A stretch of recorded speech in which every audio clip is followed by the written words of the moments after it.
Yinspired is dedicated to all the grandmothers and aunties whose voices weren't heard or listened to, created for the daughters.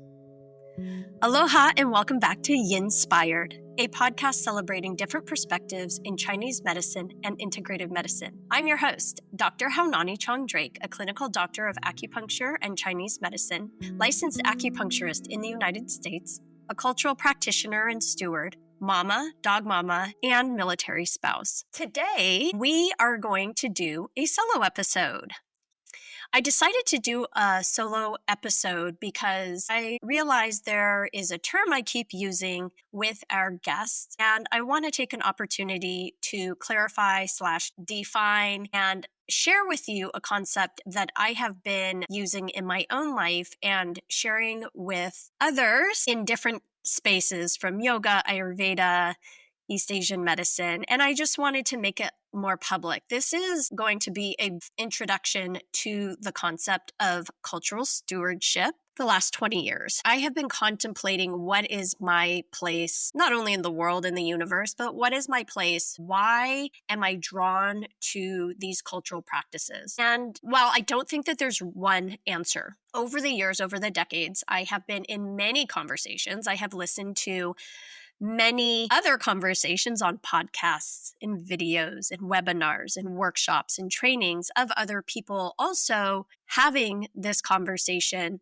but under the guise or under the title of the roots of insert your practice, the roots of yoga, the roots of Ayurveda, the roots of Chinese medicine. I have been in conversations about cultural appropriation. What is it? What does it look like? How can we identify it? Conversations of cultural appreciation. Again, what is it? What does it look like? How do we participate or how do we align ourselves with it? I've been in lots of different conversations over the decades about trying for me to understand why am I drawn to these other cultural practices outside of the mainstream of the United States? Who am I? Right? That's a big existential question I've been chewing on my whole life. And also, what is my place in learning about other cultural practices? Not just learning about them, but then engaging with them, either at the practitioner level, student level, but also as a practitioner,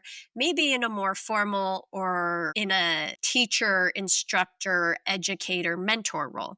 It's been something that has really never felt comfortable for me, even all those years I was teaching and sharing, especially in yoga and Ayurveda. And as that transitioned into acupuncture, Chinese medicine, East Asian medicine, and other integrative medicine settings, while I would show up, while I would share, I would educate, I would mentor, I would teach for many years, probably the first 15 years, 14 years, where there was also a part of me asking, why am I doing this? Who am I to share this? And some people might think of that as imposter syndrome, meaning I don't know enough, so therefore I don't have the right, the ability to lead or share.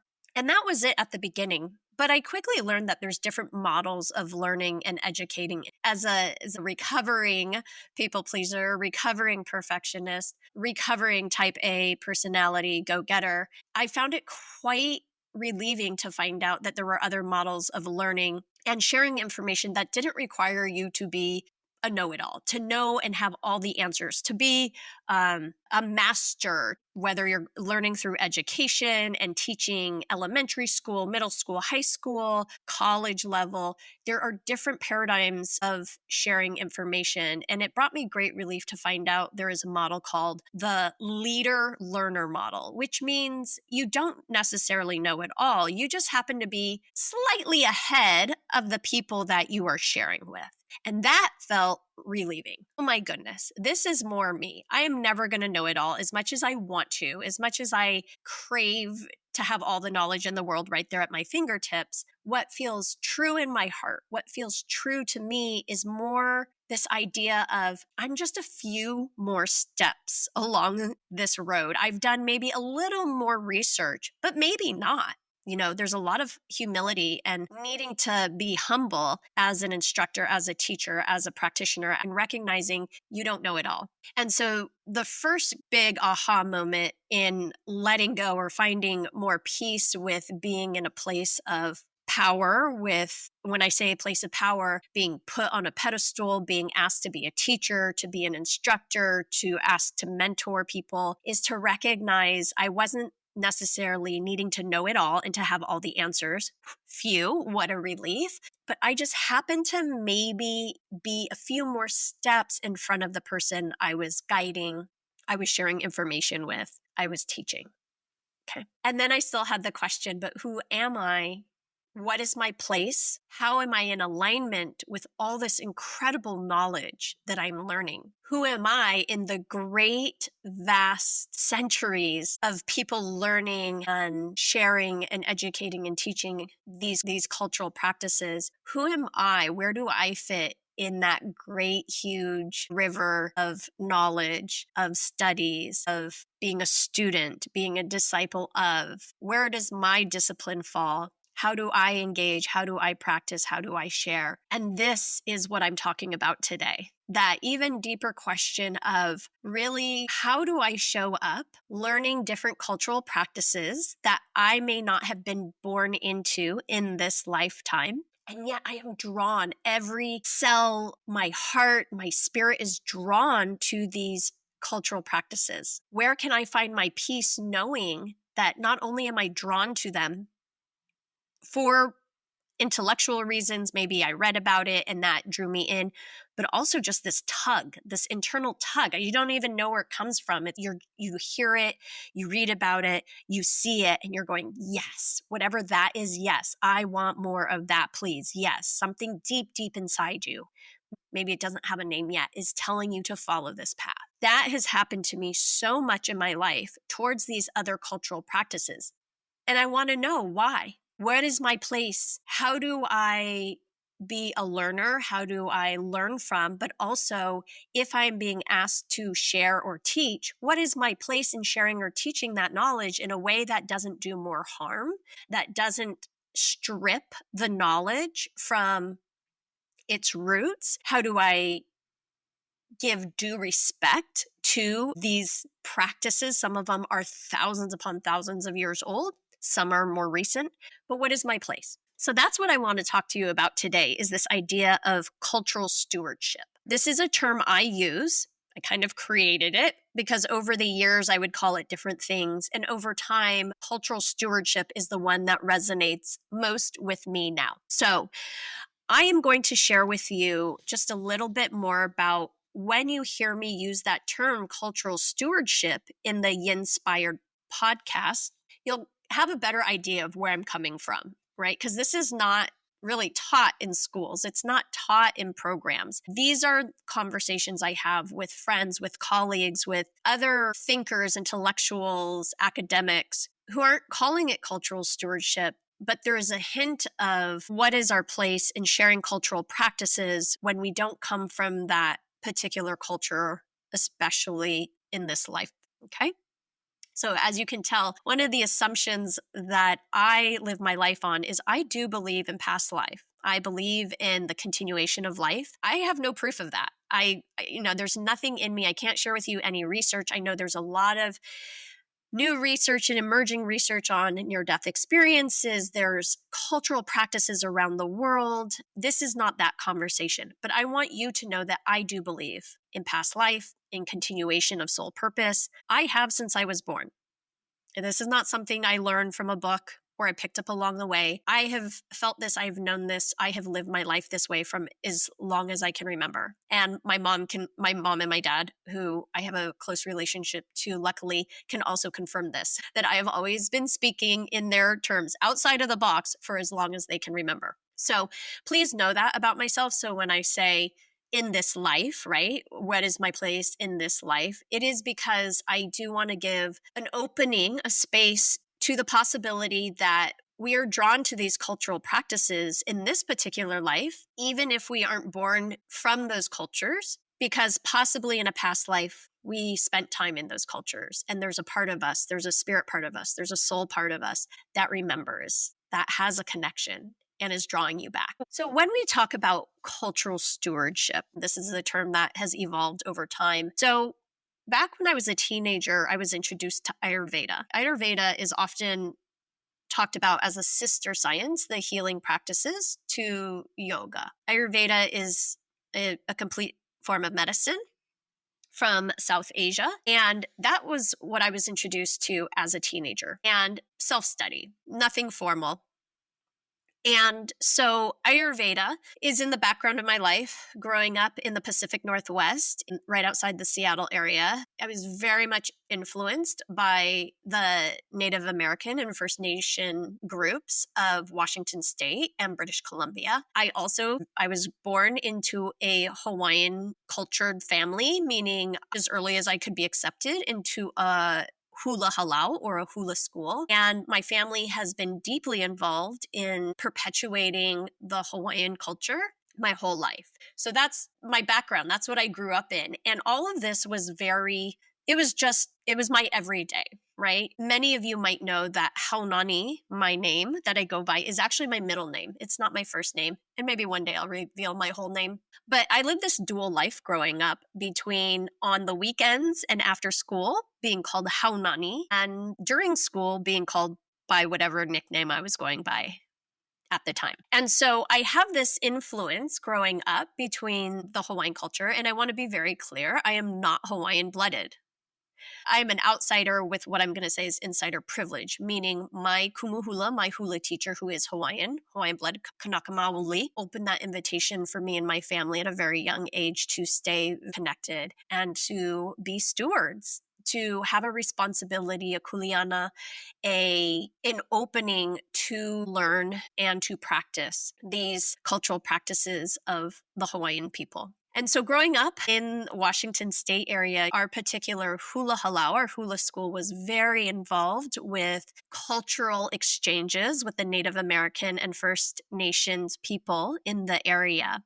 It was all around me. I grew up with it. It was normal to me to spend my weekends in these diverse intercultural experiences and exchanges and celebrations. I never questioned it. I never questioned it until I left, until I went to college, and actually didn't really think about it even in college. I was pursuing different paths. But after college, when Ayurveda and then the practices of yoga through yoga asana and then yoga as a philosophical and spiritual practice came into my life, this is when that question really, really hit home. Why am I drawn to all of these cultural practices? Why me? What is my place in studying, learning, being attracted to them? Not just learning, but then engaging in these cultural practices in a very personal way, and then eventually being asked to share them with others. And it was really interesting to me how it was easy in some ways to share, and in some ways, it was always gnawing at me. Like, I probably shouldn't be sharing.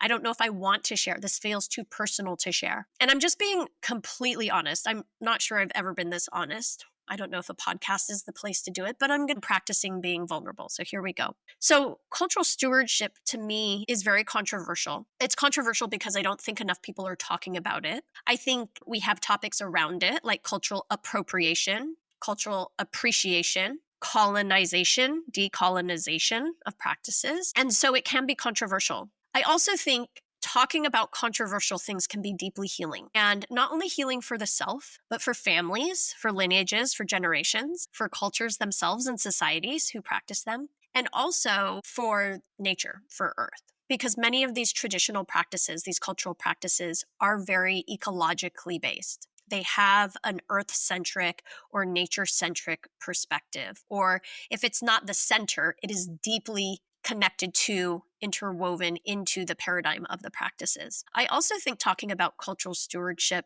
is an interdisciplinary perspective. It really would fall into something like interdisciplinary studies. It could be cultural studies. You could also look at it from a sociological perspective, anthropological, maybe even ecological. And so it really is an interdisciplinary and integrated perspective of philosophy meets practice. And we see a lot of this in cultural practices where you have philosophy with practices that help you to experience or guide you into experiencing and or realizing that philosophy for oneself at your own time through practice. Why I want to share this idea of cultural stewardship with you today is because as a healthcare professional, one of the very first things you learn, or hopefully you learned or considered, working with people's lives, comes from a place of not doing harm, right? The Hippocratic oath to do no harm.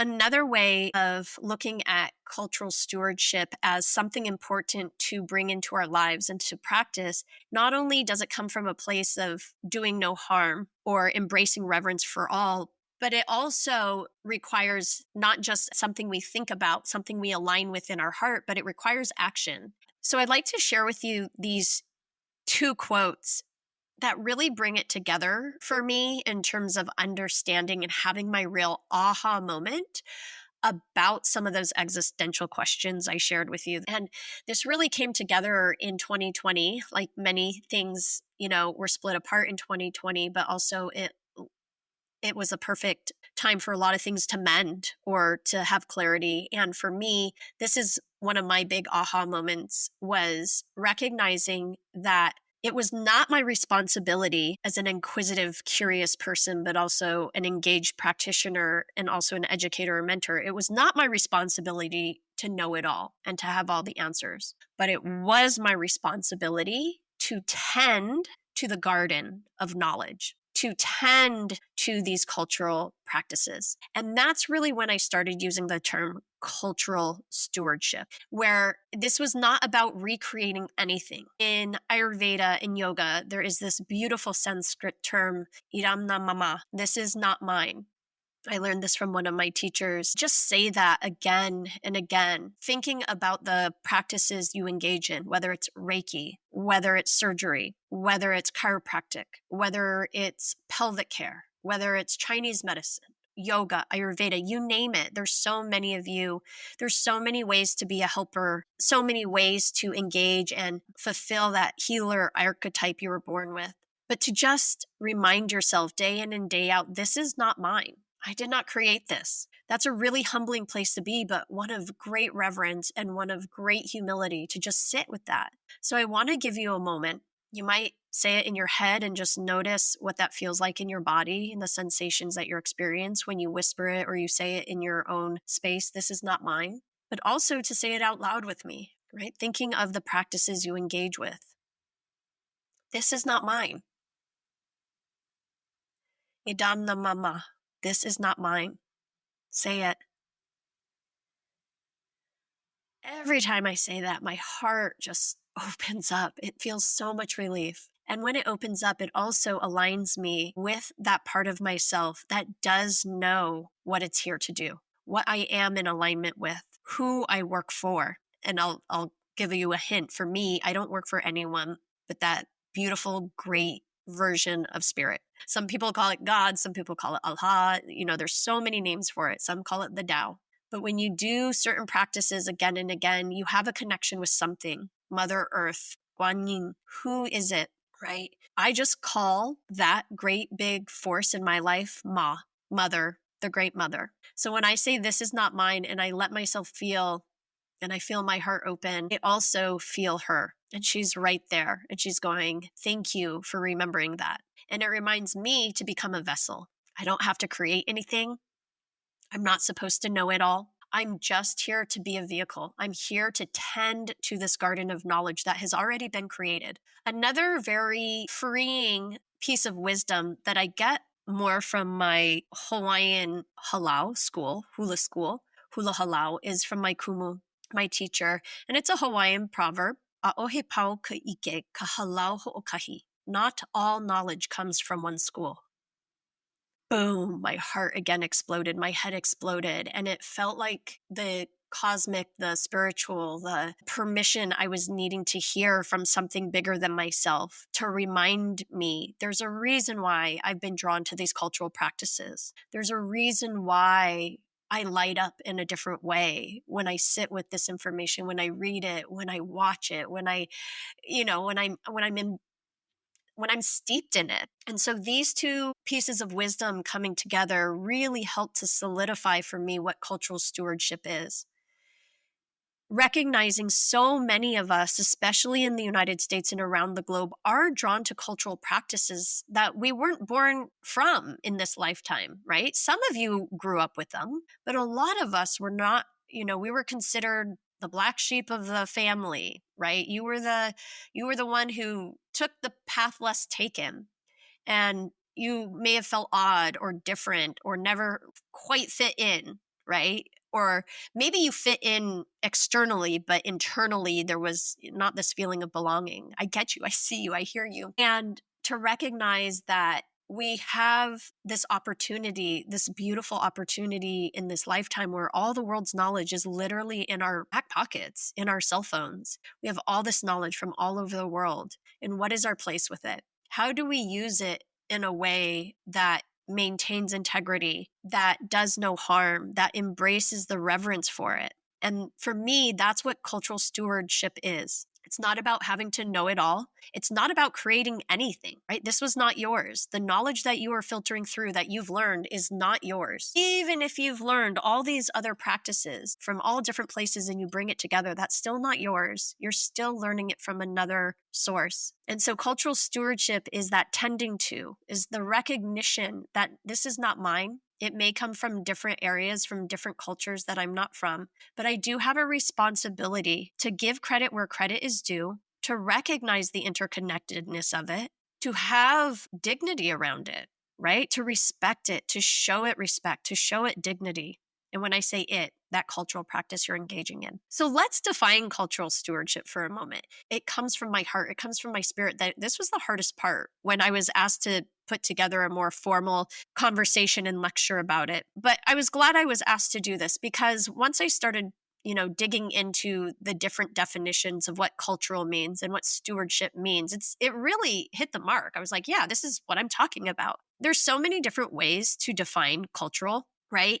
There's an entire field of studies called cultural studies that is going to define culture and cultural differently. Sociology defines culture and cultural slightly different from cultural studies. It goes on and on. There's so many different ways to define cultural. So cultural, basic Merriam-Webster dictionary, is of or relating to culture or culturing.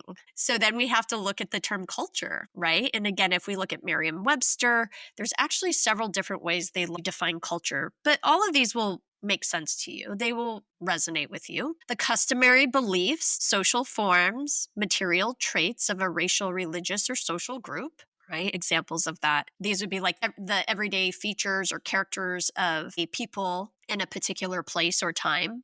You might say there's Southern culture. You could say there's culture within medicine, right? Medicine has its own culture. And then even within medicine, there's a culture if you're in a hospital versus if you're in more rural settings, or if you're in an acupuncture clinic versus a massage place, right? All of these things have culture, but there's also culture at different micro and macro levels within groups. Another definition of culture is the set shared attitudes, values, goals, and practices that characterize an institution or organization. So if you think of your own practices, whether they're ones you engage with personally and or you teach, you share, you practice, you're a practitioner in, you're certified in, you're licensed in, right? If you think about the thing you do, I guarantee you there are shared attitudes, values, goals, and practices that characterize that modality, that clinical setting, that type of schooling, that spiritual practice, right? Another part of the definition is a set of values, conventions, or social practices associated with a particular field, activity, or societal characteristic. So again, we're seeing the same pattern. It's this overall set of shared attitudes, values, conventions, practices, goals of a particular group or particular field. And then the one that really lit me up, yes, this is in the Webster Dictionary, the integrated pattern of human knowledge, belief, and behavior that depends upon the capacity for learning and transmitting knowledge to succeeding generations. Whoa, that really hit home. An integrated pattern of human knowledge, beliefs, and behaviors that can be passed on. That's what we are all doing. Most of us are doing this in a formal setting, in an informal setting. We are bringing together symbols, language, beliefs, values, artifacts, material objects, rituals. We are learning about them. We might be practicing them in our own personal lives. You might be sharing them with others, right? So we're all engaged. We all are part of culture. And we're all part of different cultures, even within our own unique worlds, right? Like the cultures that I am a part of are different from even my husband's and my children's. We're all influenced by culture in different ways. But for this conversation, if we think about the cultural practices that we are drawn to, that we have no blood connection to, or even cultural connection to from birth, when we think about those practices, when we think about the culture of medicine and healing, having this conversation with people, for most people, they go, duh, why is it important to even talk about this? And the reason why I bring it up, and I think it's really important to talk about, is because it's so obvious that we don't talk about it. And then sometimes we make assumptions and pass on things that may not actually be true or come from said culture because there are other parts that have been integrated into it. And this is where that part of stewardship comes in. Again, there's so many definitions of stewardship, same like culture and cultural, that it's hard to put together. But the one that I want to share with you is one that is taken more from an ecological perspective. So when we're looking at nature, when we're looking at ecology, when we're looking at the way and the patterns of nature around us. And this definition of stewardship is people taking care of the earth. The concept encompasses a range of private and public approaches to create, nurture, and enable responsibility in users and owners to manage and protect land and natural resources, right? So that's, if we look at stewardship in terms of taking care of the earth, many of the cultural practices we are engaging in, if you're a listener, are about taking care of the earth, understanding that what we do to the earth, we do to ourselves, that there is an inextricable, an undeniable connection between earth as a living body, as a breathing body, as a reflection of our own bodies. The ecosystem around us mirrors and reflects the ecosystem within us and all around us. So putting the two together, to steward as a verb, to steward or to tend to, it's an action. To steward culture, to tend to culture. That's what I'm talking about when I use the phrase cultural stewardship. When I call myself a cultural steward, I am choosing, I am claiming, I am proclaiming that this is something that's important to me and that I work towards. It's not just something I believe in. It's not a belief. It's not just a value, but stewardship is an action. It moves us from cultural appreciation, which is a belief. It is a value, and takes that appreciation one step further into stewardship, which is action. And how do we do that in a way that does no harm, that embraces the reverence for these particular cultural practices in their uniqueness, in their diversity, in them being not part of the mainstream? This is why I think it's very important as cultural practitioners or students, even teachers, to really, really think about, this is not mine, right? If this is not mine, how and why do we lay claim to it? To me, I think it's really important for us to really come from a place of stewardship where we're taking care of cultural wisdom that may not be yours. And even if you do come from those cultural practices in this lifetime, from those blood lineages, you know that. You know these are not yours, but you are part of. And all of us, for some reason, this cultural wisdom is wanting to flow through us. It's wanting us to learn it. It's wanting us to practice it. And not only that, recognizing in your unique way. I do believe there is an archetype of a healer. You might call him a helper. And there are so many traits that go with having that archetype in this life, to feeling the need to fulfill it, to help where you can help, to often help in selfless ways, and also to recognize that that is going to flow through you in a very, very unique way. For example, if you're a yoga teacher or an instructor or a yoga practitioner, and there are 100 people learning from the same teacher and books or texts, still that wisdom, that yoga wisdom, that Vedic wisdom is going to be flowing through each of those 100 students in a unique way. I think that's really beautiful to remember and to think about. So if you went through medical school, allopathic medical school, or chiropractic school, or nursing school, or a Reiki program, or Chinese medicine, or acupuncture school, right? Think of all the people, and you learned all the same classes, you did the same curriculum. And still, all of that information, that knowledge, that wisdom came through you in a particular way and in a unique way. So there is this blend between personal responsibility. I have a responsibility to allow that to flow through me and to want to come out in a unique way, and also to give credit where credit is due. Right? It's a responsibility to step into these cultural practices and to hold them with dignity and reverence, to not appropriate, or if you see appropriation, to make amends, to have a difficult conversation, to move from cultural appropriation to cultural appreciation, to weave that into our clinics, to our practices, to our speeches, our introductions, our conclusions when you are speaking in groups, to give credit where credit is due and to really take action. I truly believe this topic is really important to talk about, especially in the United States, but wherever you're living, I'd love to hear how this is showing up in your country or your area as well.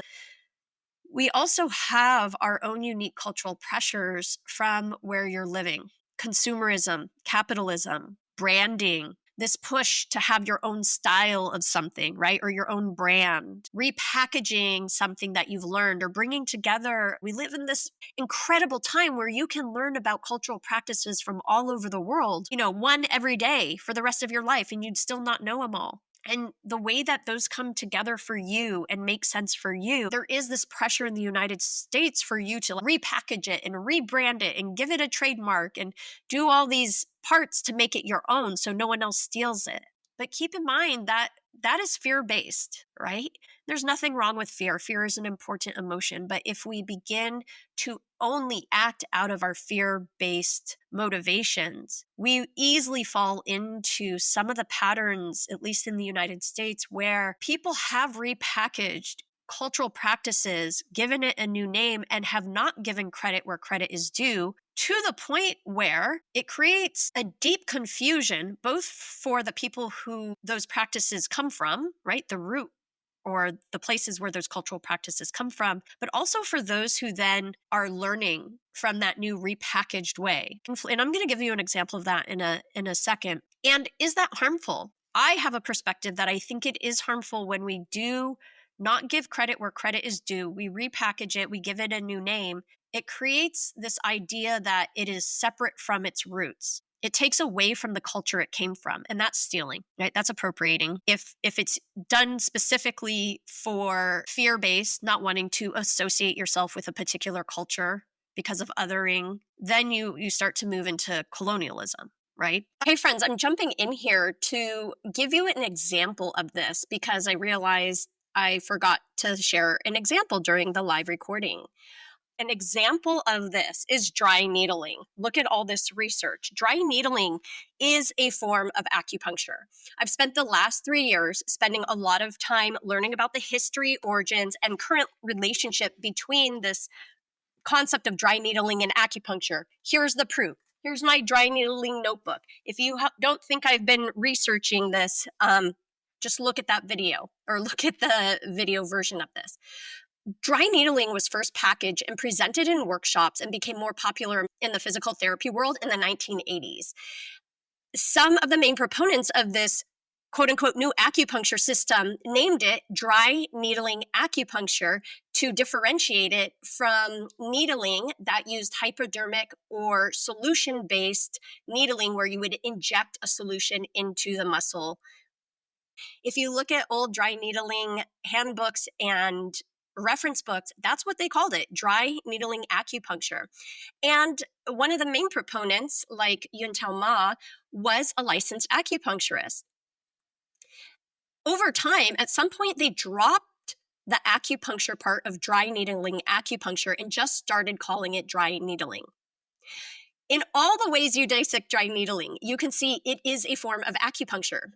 It has all different names, especially from the 1930s onward.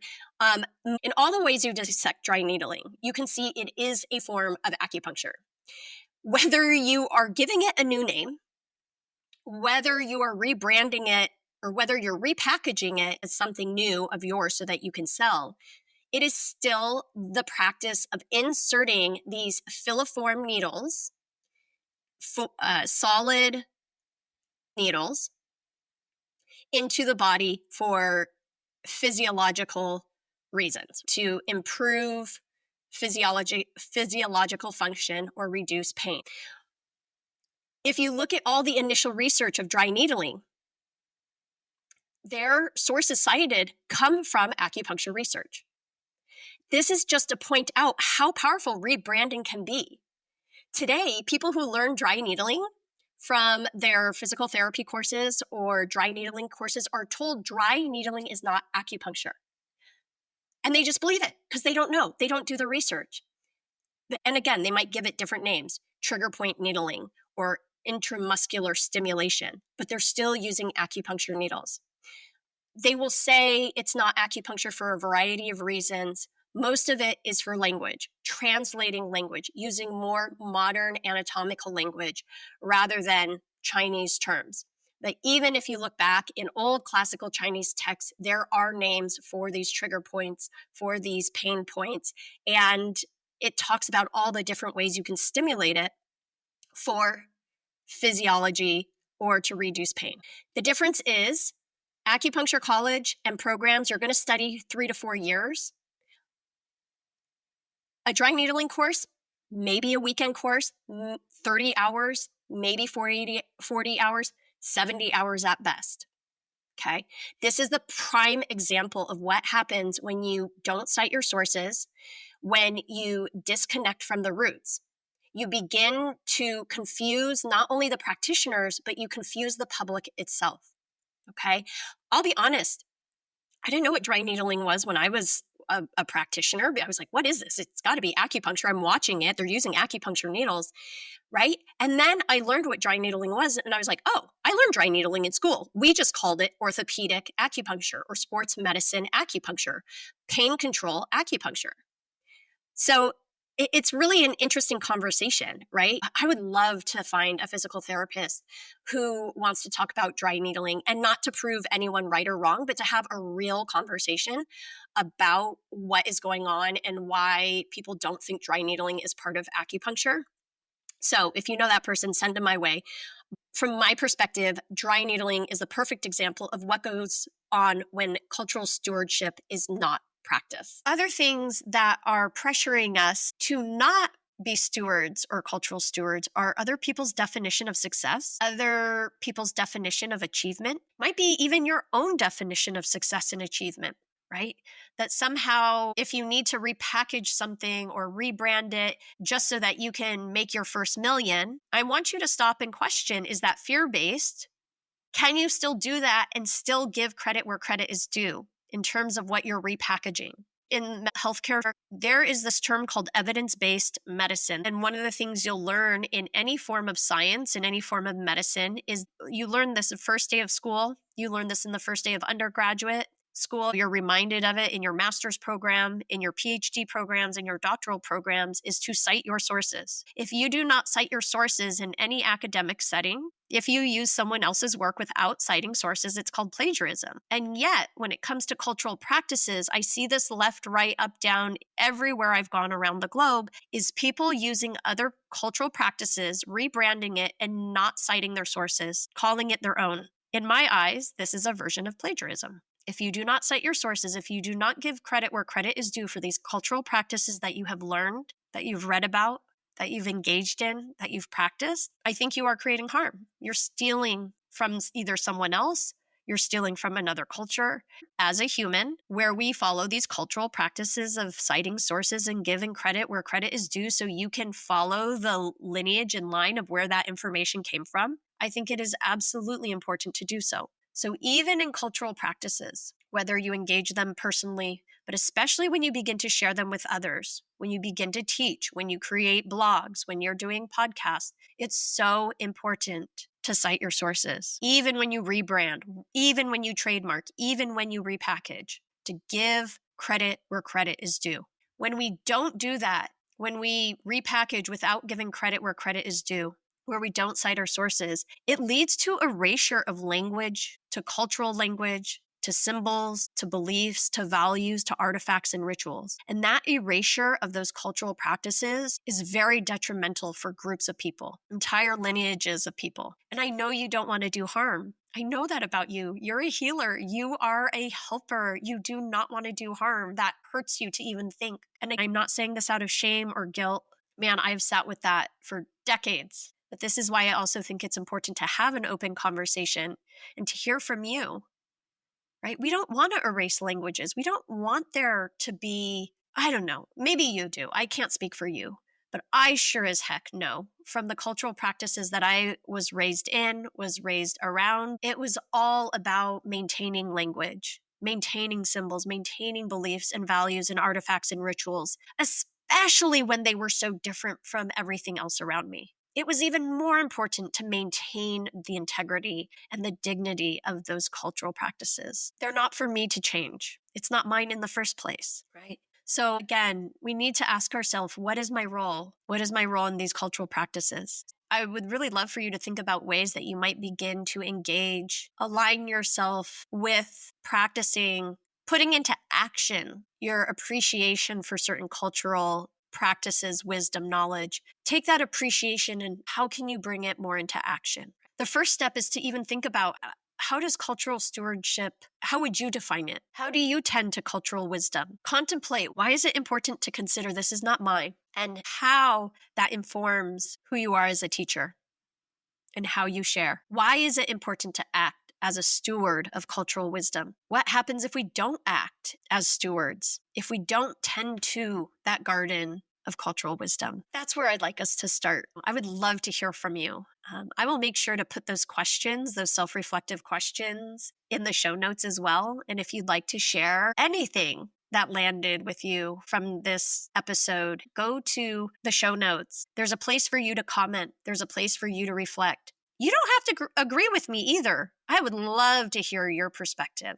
I would love to hear where you're coming from. Again, this is more about conversation. It's more about curiosity. It's not needing to have all the answers. It's not needing to know it all. This is about being a lifelong learner, for us to contemplate different perspectives and to digest information. Maybe we've just been, we've been stuffing ourselves with information for so long. Do we take time to digest it and let it inform us and teach us from its own wisdom? This is not about perfection, like I said. For me, who has lived so much of my life in shame and guilt, I'm really on the bandwagon now of trying to eliminate shame and guilt from all things. And the way I do that is through curiosity, doing my best when I learn that I've messed up or I've fumbled, to not get mad at myself and berate myself, but to just, okay, it's okay. I messed up. I own it. Move on. I've learned from, not just move on, but learn from it, make corrections and continue forward, right? I'll be the first to share that I used to not give credit where credit is due. And I look back and I'm very embarrassed. I wish I could go back to all those years of teaching and apologize and admit to all the students. Maybe this is what this episode really is for me, is some way, if you were a former student of mine and I didn't cite my sources, or it seemed like I was coming up with it on my own. I wasn't. This is my I'm sorry, I apologize episode. But I have learned quite a lot and really think it's important for us to come from a place of humility. And this is so different from the US-based culture of independence and I'll figure out a way and I'm going to create something new and make a lot of money doing it. This is anti that. And so it takes a lot of humility. I'm not saying, and I just want to be clear, I'm not saying don't make a lot of money. I'm saying go out there and live the life you want to live. And if you need billions of dollars to do that, then do it, right? I have no judgments around money. I think more healers, more people with the healer archetype should be the billionaires in the world, because I know what you would do with those billions of dollars. You would be sending it right back into your communities in a way that would help so much. So this is not about money. Money is just currency. This is about honoring the teachings, honoring the lineages, giving credit where credit is due. Support communities, support teachers who do come from those cultural backgrounds. Learn from them. It's amazing to realize how much I learned was not quite right when I started to learn from teachers that did grow up with Chinese medicine or East Asian medicine or acupuncture in their family lineages. It was amazing to see the different perspectives in yoga, in Ayurveda, when I started learning from diverse teachers from South Asia. Let's allow this model of cultural stewardship to inform us, to make amends where there's a lot of separation and there's a lot of disconnect due to capitalism, due to consumerism. I want us to model stewardship in our communities for our families so that the next generation and the people in our families and in our communities and in medicine and healthcare all over the globe begin to understand it's okay to make amends. If we've done wrong in the past, it's okay to make amends. If we've done something that's caused harm in the past, we don't have to just keep doing it. We have a responsibility. We have the ability to respond and make a difference and to do better, to forgive ourselves, forgive each other, so that we can deepen our connection with each other. We can deepen our connection with the land we live on. It's okay to own up our mistakes and learn from them. We implement what we learn and we keep growing. But all of this takes action. We can sit here and ruminate and think about it all we want, digest it, put it into action, not just words, right? And it takes time and it takes time and it takes time. That's the discipline. That's what it means to be a disciple, right? Is to engage in discipline. And not discipline like you're going to whacked in the head if you don't do it. I'm not going to do that. But we do our best, right? And doing our best, we often forget, especially in this world of wellness, of healing, of cultural practices, we forget to give credit to the lineages, to where the practices come from. The other thing that I'd love for you to take away from this, in this idea of cultural stewardship, is to learn about your own cultures of influence. Do a compare and contrast. Where did your people come from, right? Biologically, blood lineage, who are your people? What were some of their cultural practices? Maybe you don't know, right? Maybe you're adopted and you don't know. Sit with it. It's in your bones. That one's easier said than done if you're adopted and you have no information. If you do have access to information, what are the cultural influences biologically, where you're from? How do those compare and contrast to the ones you're drawn to? What are the cultural influences of your family, of the community you grew up in, or the area you grew up in? What are the cultures of influence nationally? How are they similar? How are they different? Again, not from a judgment, not from a right or wrong, just compare, contrast out of curiosity. If you've listened this far, thank you so much. Sincerely, I would love to hear from you. Before we go on, I want to make sure I give 2 verbal shout outs to 2 teachers I did not mention by name. The first is Tanisha LaJoy Davey for helping me redefine do no harm into embrace reverence for all. And to Anita Sundaram for changing my life with 5 syllables, Idam Namama. Not a day goes by that your teaching does not touch my life. I will make sure to put their names in the show notes and shout outs of this episode. I also want to make clear that I have a lot of conflicting feelings about dry needling at this time, as you could probably tell in this episode and in my voice. I'm in the process of untangling a lot of knots when it comes to this topic. What is the messiest tangle for me is I know dry needling works because I see the results in my own clinic and in the work of others. Honestly, the world, we need more non-pharmaceutical options for pain management. Yet, in legislative conversations, battles, yes, that I've been a part of, on websites and marketing, I hear and read everywhere, quote, dry needling is not acupuncture, unquote. And it is. The origins of dry needling was called dry needling acupuncture. Just because you drop the word acupuncture from its original name does not change the modality or its origins. Why not just give credit where credit is due? My clinical heart that serves communities wants to say, give everyone a goddamn needle, to give everyone a needle. Let's just teach everyone and heal the world. Our needles are our very own Harry Potter and Hermione wands. After all, the world really needs this medicine. On the other hand, I feel very protective of this medicine, its roots, and all the people who lived and died to preserve this wisdom and form of medicine. I want to be very clear. I do not hate dry needling, nor do I hate PTs or anyone who uses, trains, or studies dry needling. Dry needling is not bad, even if my tone of voice sounds like it. What you're hearing in my tone of voice is my fear, my worry, is that dry needling is culturally appropriating acupuncture for its own use, money, and because they are a bigger profession in the United States with a lot more money and therefore lobbying power, the messaging of dry needling confuses the public. As a consumer, I would want to know if someone had 45 hours of training with an acupuncture needle versus 1,500 hours or more, especially when it comes to sticking needles into my body. Then again, everything is evolving. I don't know anything. Perhaps this is the classic story of migration and evolution. You know, how Italy is known for its pasta when the idea of noodles migrated from China to Italy. Anyway, there's a lot more I need to sit with. Maybe we can sit with it together. Finally, many of you might be wondering how this type of action, cultural stewardship, is Yinspired, and not just something else to do, an action. Yang. I get it. I've been sitting with this for weeks, if not years. In a yin-yang perspective, all action is yang. And the type of action I'm asking us to contemplate and consider practicing is one of yin, of making amends, coming together, and creating connection, like glue, bringing things together, the process of cohesion. This is yin. This is yin within yang.